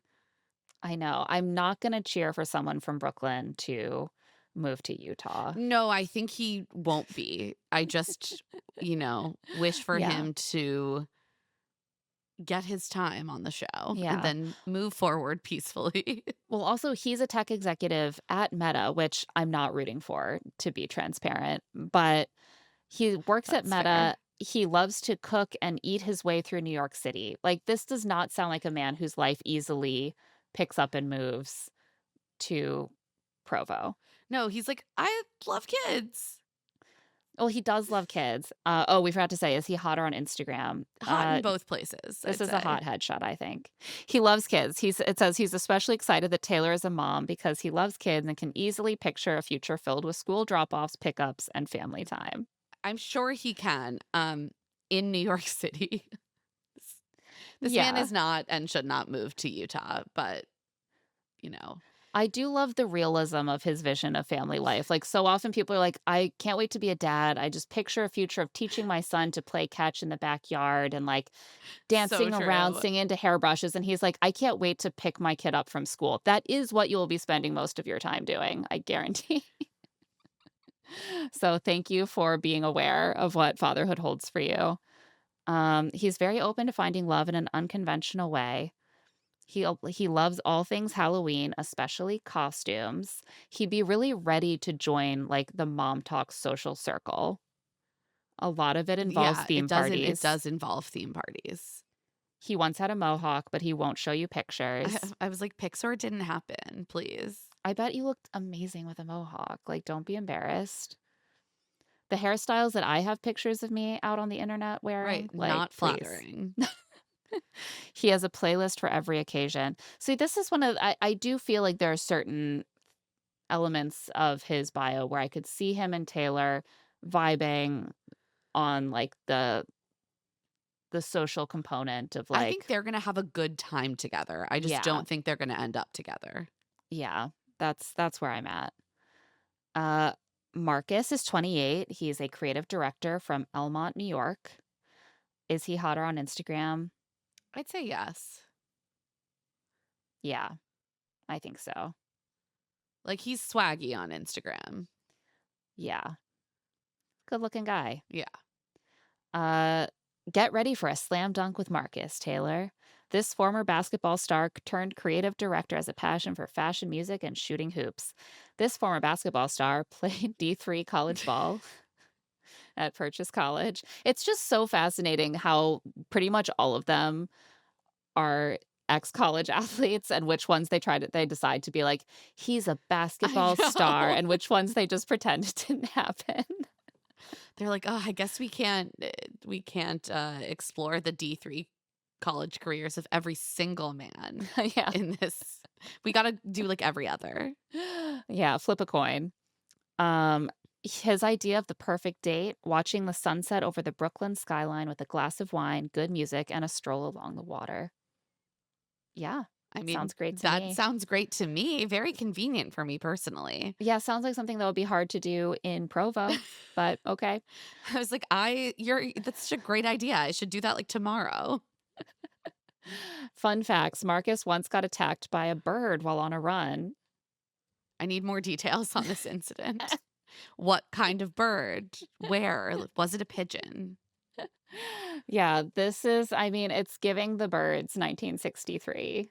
Like, that doesn't just happen outside of an Alfred Hitchcock movie. He also loves a good rooftop vibe. Classic New Yorker. Yeah, very New York thing to do. His favorite food is pancakes. That's a classic for a reason. Let's move on to Matt. Matt is 43. He's our 43-year-old, a real estate broker from Carmel, Indiana. He is also, for those who listen to our past podcast about this, he is a podcaster. Right. Yeah. Very Well, important. it's makes sense that he sees himself as a creative at heart, which comes up in this bio. Is he hotter on Instagram? Uh, that's a pretty No, accurate pretty photo. accurate. Yeah. Did he play college basketball? Yes, he Yes, played of for course. Purdue. He's 6'8". I know. I was also like, I probably watched him play college basketball because he Right. played for Yes. Purdue. Yes, we Yeah, we did to talked about discuss this. this. I was like, he looks so familiar. Maybe I actually saw him play. He's also a single dad, our third single dad. He has 3 children. Yes. Again, seems like it might be difficult for him to up and move, but I guess we'll see. His bio also says that he grew up in Guatemala City and the UK. So that sounds like a very Yeah. interesting childhood. He has traveled the world, but says applying for this journey might be the most outrageous thing he's ever done. And I have to say, if my dad applied for the Bachelorette in his mid-40s with 3 kids, I would agree with that. I'd be like, Dad, this is your craziest move yet. This is the most outrageous thing you've ever done. Fun facts. In another life, Matt would love to be a fashion photographer in Paris. There's that creative side. I mean, yeah, why not? I have to say, what about his 3 kids? Does he hate them? In another life, wouldn't he just live the exact same life with his 3 kids? How What kind of dare father he? is he? A bad one, obviously. He hates his children. I think we know. Matt's favorite sound is his kids laughing. Okay, I guess he's a good dad. Fine. Nothing suits Matt like a suit. Are you familiar with this? No. He's a Barney Stinson fan. This is How I Met Your Mother. Oh my God. I watched like all of How I Met Your Mother, and I guess that one didn't stick with me. I watched it enough times that I read that and I started singing it in my head, which is alarming. Wow, I clearly like blocked out this whole. I haven't thought about Barney Stinson in years, and it's still in It's there. in there. It's in there. That's powerful, powerful writing for a sitcom. Barney Stinson fan, that's a red flag for me, but maybe he just loves suits. He's clearly a geriatric millennial. Michael Baba, 36, a chiropractic healer. Why does he get a full last name? Is there another Michael B? No, there's not another Michael B. No. My thoughts were that his last name is relevant on the show in some way, like he goes by Baba, Oh, or maybe. it's part of his nickname, or it's part of his limo exit. Like maybe there's some got to way be a that reason, but it's just like, oh, he gets a last name. Yeah, I just assume it came up somehow during the season, and so I mean, they wanted to have it it in the must. bio. He It's random. is, of course, 36. He is a chiropractic healer. He is the one whose practice we discussed in our previous episode. It's called Intuitive Integrative Health. And he is just like a fairly standard chiropractor, except that his website is full of like insane new age philosophy. Yeah, and I have to say, like, I know that people see chiropractors, including you, and they can be very helpful, but originally chiropractic was like this kind of weird new age treatment that emerged from this story about like involving ghosts and spirits that had to be like unlocked from your that's the body. brand of chiropractor that this man is giving. Right. And that I don't fuck with. Like that I think is concerning. I have in my life gone to see chiropractors. I'm going to say they've never marketed themselves in this way. Yeah, I think in this day and age, if you're going to see a chiropractor, maybe find one who doesn't hold sort of magical realism beliefs about how the human body it's works. more been like, let me give you some like therapeutic exercises you can do to release tension in your neck at home. Right. It can be it's akin like to more physical therapy. therapy. Yeah, it can be akin to physical therapy, which we know is very beneficial, or it can be like, I think that there are ghosts in your spine, and we need to release them. He feels that we are constantly interacting with countless forces: gravity, electromagnetic waves, the motion of a car, the warmth of a compliment, or the embrace of a good hug. I'm constantly interacting with the force of a compliment. And a compliment and then an electromagnetic wave. It's crazy. Yeah. just all at two things once. that are very different but similar, ultimately, the same kind of thing. And also very relevant to my neck pain. Yes. No, if I got complimented more, my neck pain would go away, and I stand by that. Everyone needs to compliment me more so that I can have a healthy Oh, neck. Lord. So that's Michael. Is he hotter on Instagram? I'd say no. This is a good and accurate headshot. Yeah, good headshot. He's all about good times, good energy, and the right connection. In No. his free time, he loves to hang out with loved ones on the water. Kiteboarding anyone? And is always down for an adventure. This is actually like the second genre of outdoorsy guy that Taylor has. It's a lot of cowboys and it's a lot of like surfer dudes. Oh, yeah. Do they That want to kind surf of on the Great tracks. Salt? Do they want to surf on the Great Salt Lake? Like, are they are they prepared for this? No, I do think it's like a brand of man she would enjoy, but they would Yeah. have to be willing to move to a more landlocked They'd location. have to hang up that kiteboard. Yeah. Um, in addition to spending time with his big Greek family, he finds joy in meditation and helping others through his career. Michael loves fantasy novels. Are they Michael, romanticy is my question. probably not. I feel Yeah, like for probably men, it's not. normally Game of Thrones or Dune. You're so Probably, right. I'm seeing Dune. He also taught himself how to fire spin. Of course he did. That seems like something you shouldn't DIY. That's pretty dangerous. Don't worry about it, Claire. If you're teaching yourself, are you just playing with matches, at a certain point? Michael says the bass moves his soul. No, no, no, no, no. This What? man is not for me. This feels Don't like a enjoy. quote from something, but I could not find it I with don't Google. know and I don't enjoy. I don't like it. Yeah, this is giving more surfer Tony the Healer. 100%. I think that's why I'm alarmed. Yeah, that's the thing. We've seen We've this go a dark direction. Next up, Mike T, a 36-year-old brand protection manager from Lavalette, New Jersey. Is he hotter on Instagram? No, this is a good headshot. Yeah, but he does kind of look like he is playing a minor role in like Task or something, like some sort of dark procedural where he's like the You brother-in-law, know what? That is so true. He's the brother-in-law and he's got underground connections that like his wife doesn't really understand. Well, she's taking care of the kids. That's the look. Also, I want to note that his Instagram is quite limited. Only 9 posts haven't been archived. Interesting. Yeah. The bio says that he is a quote reformed bad boy, to which I have to ask, how reformed can one be if you are still showing up on Are We Dating the Same Guy Facebook groups? Those are from before he reformed. He reformed this morning just in And now he's time. ready to settle down because he has a niece and a nephew. And that's how it God. works. It makes him so excited having a niece and nephew to become a dad someday, and he's ready to embrace a father figure role. I don't think he should. I personally don't think I that mean, he someone who is allegedly told a woman he was like chatting with on an app that he was going to China for work and wasn't sure when he would be returning. And then he left to go film this show. Yeah, he told one of them to sit on his dick. Which, chat dirty with whoever if it's consensual. But the concern is that some of these women seem to feel that his tactics border on a lack of respecting consent and boundaries.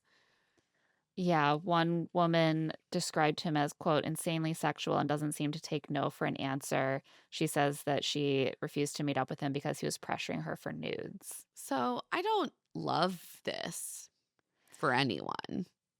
Yeah, and like, I'm sorry, reformed bad boy, especially as a self-identifier, is already a massive red flag because So true. to be so bad that you identify that about yourself is already suggesting that you are really out of control, right? And now you're saying you're reformed, but like, says who? And for how long? It sounds like you're taking the fact that you've treated women like shit and you're trying to spin it as like I'm the hero of a romance Oh, you're novel. so right. I just no. Go away, Mike T. And unfortunately, he was featured in the promo. So Ugh. I am concerned. I'm not surprised because Taylor, who, to be fair to the men who were hitting up women until right before filming, Taylor also was hitting up people right before filming. I really don't And- care what people were doing right right, before filming as long as you weren't like pressuring women and making them uncomfortable or like right, lying to them. right. But I do think that Taylor has a track record of being drawn to at least one very toxic person. And this guy seems like Oh, the God, next on the list. incredibly true. Fun facts: he loves bonfires on the beach. He's an Aquaphor addict, and he is his best self on a wedding dance floor. Remember what we were saying about Johnny before? Like, this is that guy 5 years It's older. not good. It's Oh, giving kind of like classed up Jersey Shore. yeah. Mm, Richard, he is a 35-year-old photographer from Charleston, South Carolina. Very handsome, I mm. think. Is he hotter on Instagram? He's hot in both places. And this is fairly accurate, but he is sporting a mustache on his Instagram, and I think he looks great.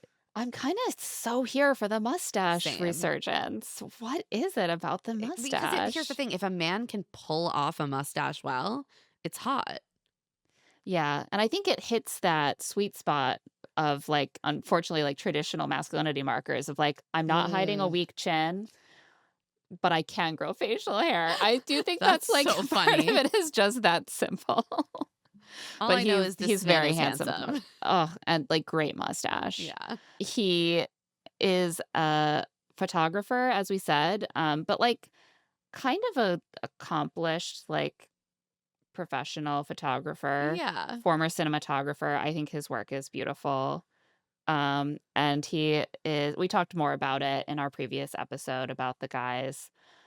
And he says that after seeing his friends settle down, his biggest goal in life is to get married and start a family of his own. His faith plays a central role in his life. So we have another one of the sort of more standard Christians that might be up Taylor's alley. He published a luxury coffee table book of Christian devotionals illustrated by photographs of Israel, which we also It's a talked very about. specific brand of evangelical. Yeah.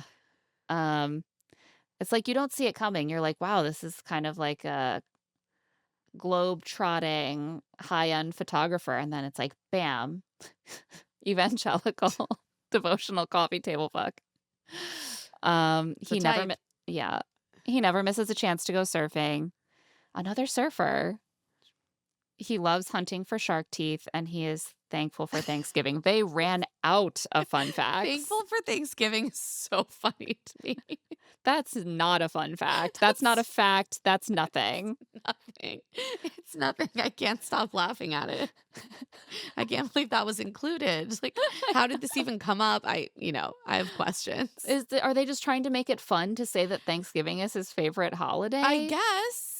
It just sounds like what you would say at the Thanksgiving dinner table if you forgot to come up with something else to Right, like just say say. he loves Thanksgiving. That would be so It's much so less weird than bizarre. this. Yeah. Next up we have Rod, also 35. He is an entrepreneur from Austin, Texas. Is he hotter on Instagram? Handsome in both places. Maybe as with the rest of them, a little less corporate looking on Instagram. Yeah.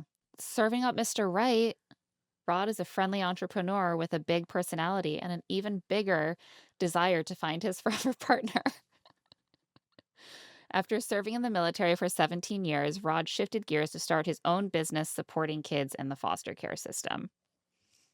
Do we know I, anything about what I this was like, is? what business is this? Because the business that we had found is like a fitness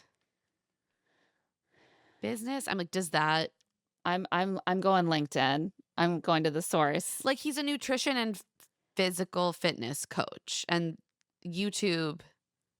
That's Ignite his Families LLC, a okay. community-driven social services organization dedicated to strengthening families supporting vulnerable populations and delivering sustainable people-centered solutions within the child welfare and Oh, foster care system. that's cool. I'm like curious about this.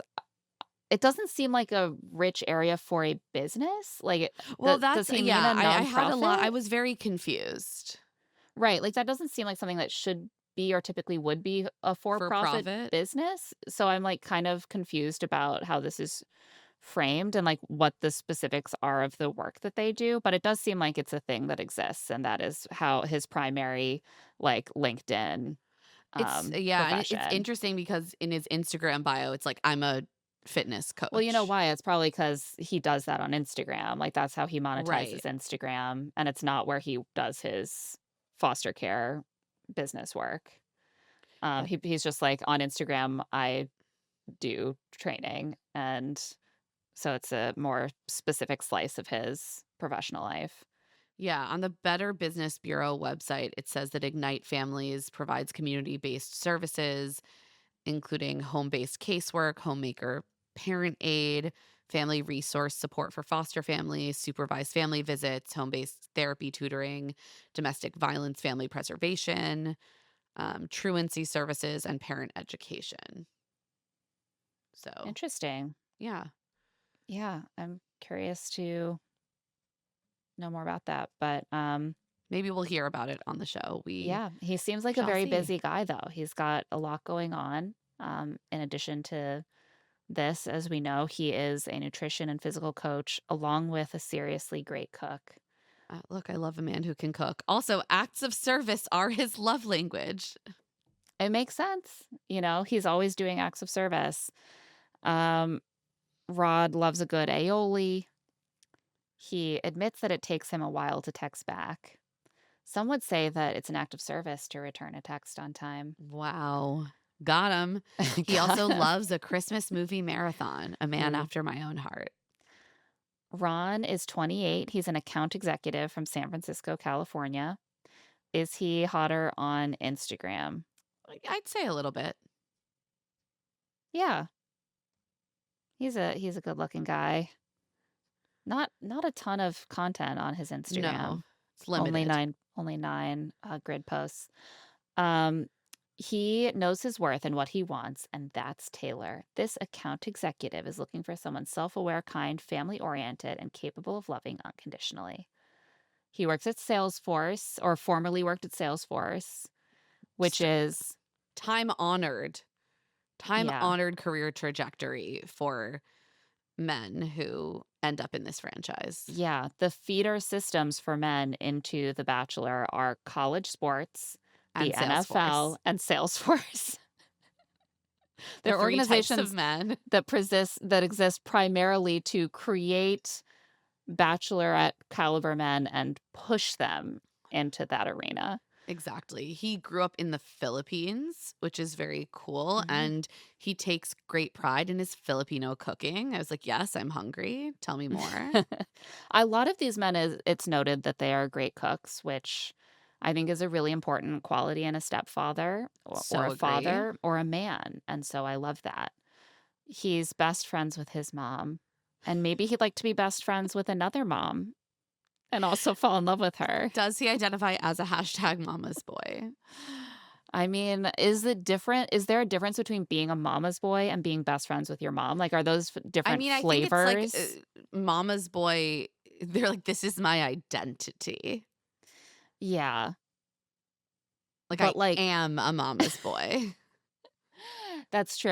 I think of like being best friends with your mom as more like I just love to chill and hang out with my mom. And mama's boy is maybe still a little bit more like deferential to your mom. Oh, yeah. Like my So mom true. still takes care of me. But is that just semantics? Are these actually just the Venn diagram that's a circle? I guess we'll need to wait and see what Ron gives on the show. He's trying to make his mom proud by going on her favorite show. I just want to tell my boys now, you don't need to go on The Bachelorette to make me proud. I love you just the way you are. Stay home. You can stay home. They're like, "Don't worry, mom. I'm going on Love is Blind. Oh I'm the age of god. attraction." Oh my god.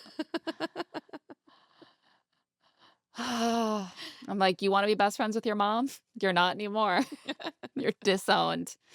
When Ron was younger, he would make origami orchids for girls he liked. Oh, Will he be presenting one of those to Taylor when he exits the limo? I think, almost definitely. yeah. Will he be able to swap an orchid for a rose, or will he completely melt down when he's I don't presented know. with the There's real rose? danger in this. It's like it's like a toddler getting the wrong color plate. It's like, "No, no." He like stamps his feet when he sees the roses, turns around. It's not an orchid. Fun facts. Ron has a 9-month-old betta fish named Finn. They really fooled me for a second there. I was like, he has a 9-month-old fish. Oh. Fish. Who counts how many months old their fish is? I don't know. This is my 22-month-old fish. Ron aspired to be Troy Bolton while growing up. Uh, Even Troy Bolton isn't Troy Bolton. That man is fictional. I was just like, wow, this man is But of a younger generation. it is such a type. Like, imagine like the kind of guy who like wanted to be a theater kid slash basketball star. Like Oh, he's so like true. I contain multitudes. Like on the one hand, musical theater. On the other hand, I'm dribbling like crazy. And all the All the scouts are fuck over the impressed. place.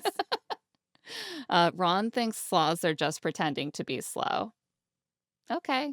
Uh, That's your Not a fun opinion, fact, sir. but that's an opinion. Shane.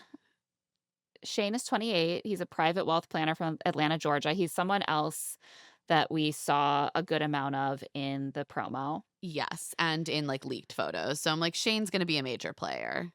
Yes. Is he hotter on Instagram? No, I think he's one of the guys who just like looks the same. Yeah, he's like hot in his headshot and hot on Instagram, and it's accurate. Yeah. He is an outgoing athletic charmer with a heart of gold.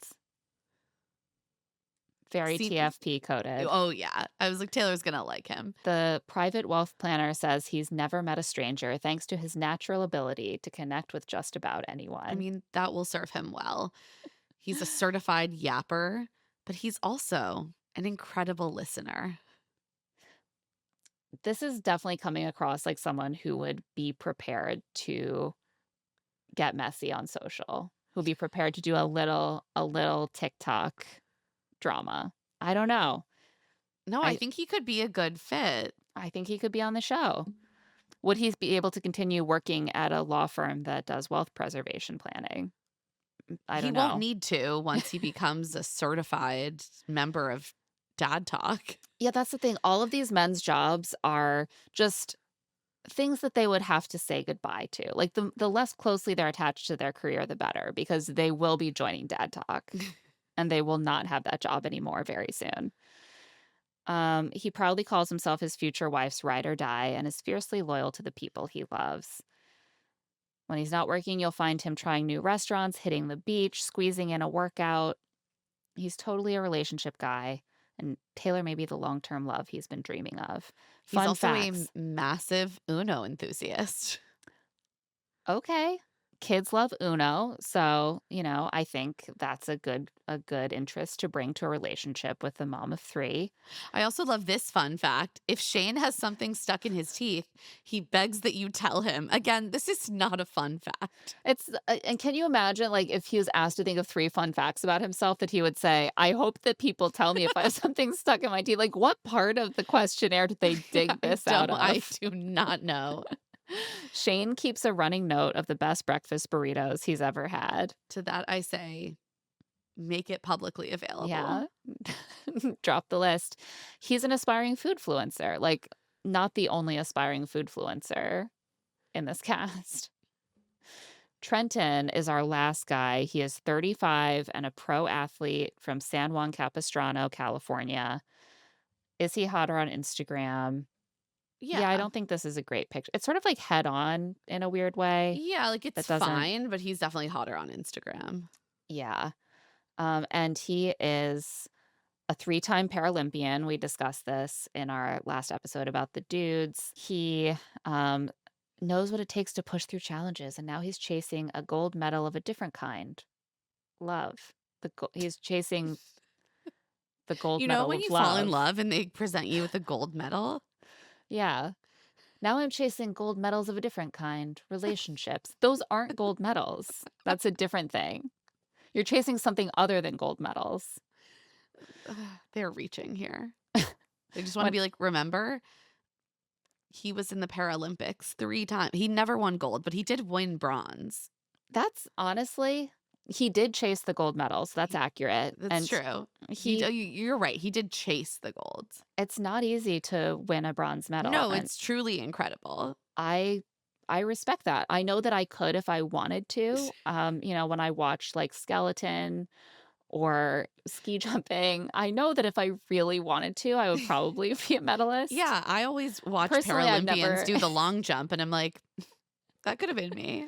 right. And so like respect, like I would have gotten gold, he got bronze, that's fine. We're different. He chose to pursue it, I didn't. I would have gotten gold, he didn't. It's fine. I still respect what he did. No, it's really like this is quite a get for them, a Paralympic medalist. Yeah, Um he when he's not training, he's spending time with his German shepherd Rango, not named Oliver. Rango. Rango, Not I named. assume. I respect that this is more of a traditional dog name. And, I'm part of the problem here. I named my cat Emma, and then we started making a podcast together, and I really regretted giving my cat a human name. No, then we just had to say Claire's cat. Yeah, and I would come in and be like, "I'm so sorry I was late. Emma pooped on the floor again." And it would be like, "Claire, The other Emma. the other Emma, I'm so sorry to my human co-host who did not do that." So like I think that we're due for a return to non-human dog names. And Rango to me fits the I bill. agree. He also enjoys country music. I could definitely see him at Stagecoach, with Taylor. That's one check. Trenton has been through a lot in life. Specifically, they're probably referring to the accident that he had when the dirt bike he and a friend were riding on was hit by a car. This is what resulted in his leg being amputated below the knee. I would really assume we'll be hearing about that Yeah, I think so. if he makes it past night one. But there was a fair amount of interviews and media coverage about it because of his time in the Paralympics. He dreams of sharing a quiet beach sunset with the right person by his side. Okay. Okay. A lot of these men are a just lot of like, sunset guys. a lot of these men truly are like, my personality is beach. I love being on beach. I love being by water. Okay, you're not going to be. Like, what are you going to do when you don't live on the beach? Because you're in Provo with your 3 new children and Taylor making TikToks. Lakes, Mm. reservoirs. Honestly, the Great Salt Lake is the most ocean-like lake in some sense because of all the salt. Trenton's dream superpower would be talking with dogs. It's so pure.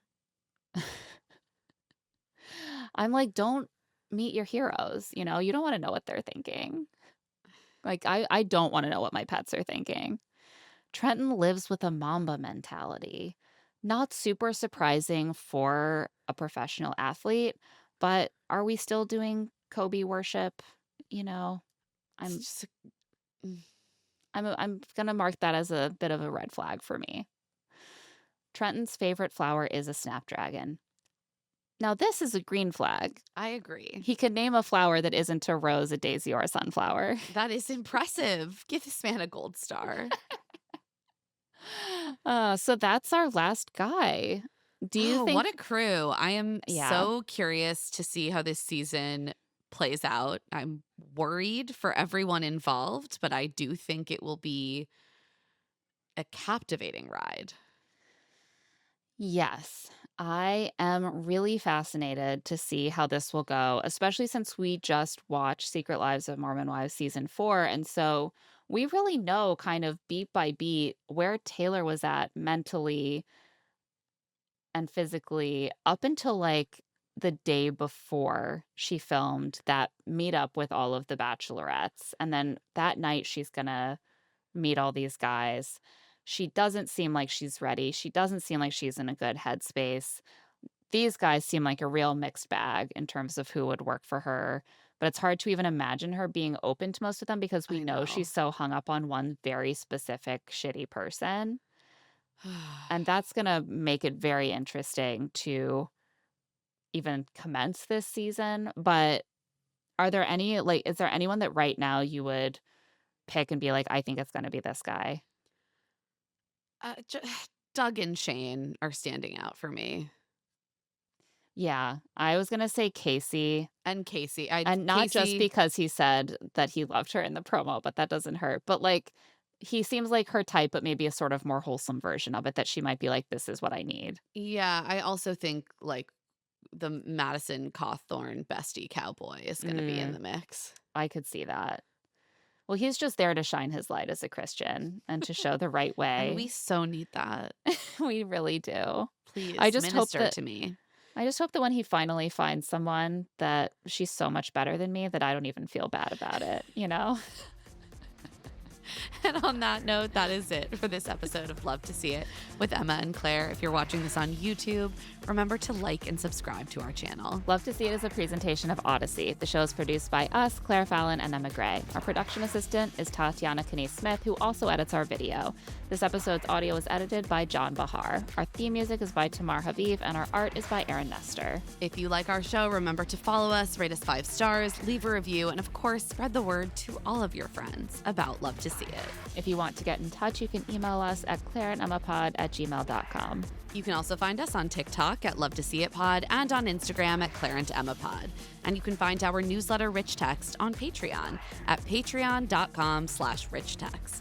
I'm also on Blue Sky at Emma Gray and on Instagram at Emma Lady Rose. And I'm at Claire E. Fallon. Special thanks to the team at Odyssey, Eric Donnelly, Peter Arriaga, Kate Rose, Moira Curran, Melissa Wester, and Hillary Schuck. We'll be back soon. Can you keep up?